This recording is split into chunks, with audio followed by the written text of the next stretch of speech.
Hey, just ordering some new training tops from Down Under Dogs Australia. Just in time for Christmas. 2 years without training, built up some sedentary muscles. Now I've lost weight again, getting ready to train. Need some tighter training tops. Speaking of sedentary muscles, why don't we use this one to think about why we do what we do with the paddle? Let's start by looking at the force generated by the paddle against the water, and we'll ignore the first few strokes and focus on the strokes once the boat gets moving. Which one's more important, a curve with a high portion at the start of the curve or a flatter curve? Komori 2012 found that the better paddlers had a higher force compared to the average force. So the higher portion, the peak, is more important than the average. Let's pick the best curve and analyze it further. Where does this peak come from? What is the paddler doing that produces this peak? We can see that this paddler is producing greater force of 4 kilos compared to the rest of the curve in the high portion. Could this greater force come from the paddler putting their weight onto the paddle as the paddle enters the water? Notice the top arm pushing down and the water resisting the paddle.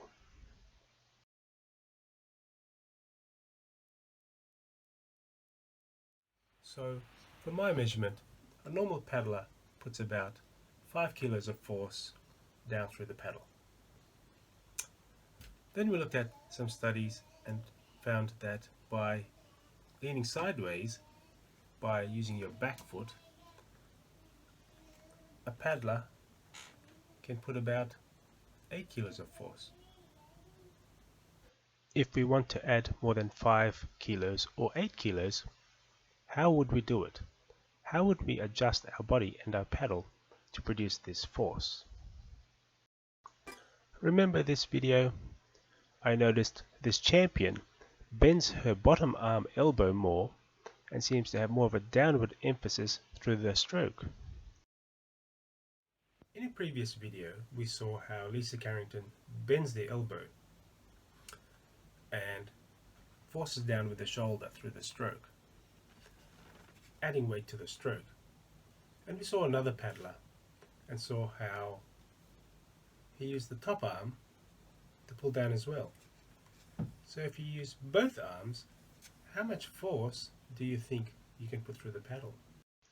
So with this new technique, I no longer produce 5 or 8 kilos of force, but now 38 kilos of force. Let's think about what's actually going on between the paddle and the water. If the paddle was flat and you put your whole weight against it and the paddle didn't sink, you could safely say the paddle is holding your whole body weight.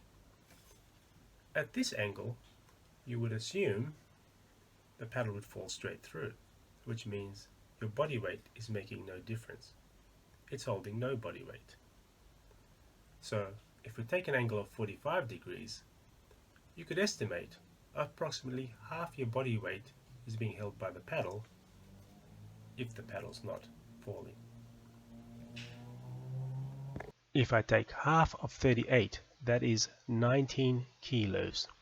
19 extra kilos of vertical force which I can put through the paddle.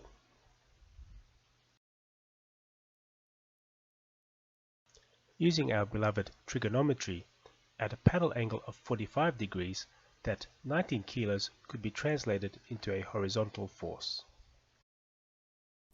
Of course, you have to have enough strength to produce this force. This is the exercise I used. It was more walking on a flat. For the top hand, I chose a wall skull crusher, single-handed. Of course, this exercise would also work. It will help the top arm to put downward force through the paddle and could also help the bottom arm through the stroke. And the much-loved chin-up is an appropriate exercise for a paddling technique where the top arm is used to put downward pressure from a high position onto the paddle. Or you could try these puppy dog pull-ups, where the goal is to get one knee to one elbow.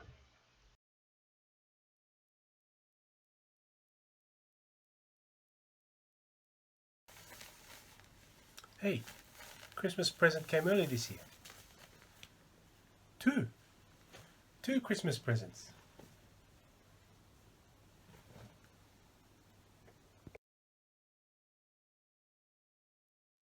Okay, so the real secret relies on you lifting your body weight off the outside hip and putting that weight through the paddle. And you also have to be able to catch water so that the paddle doesn't just slip through the water.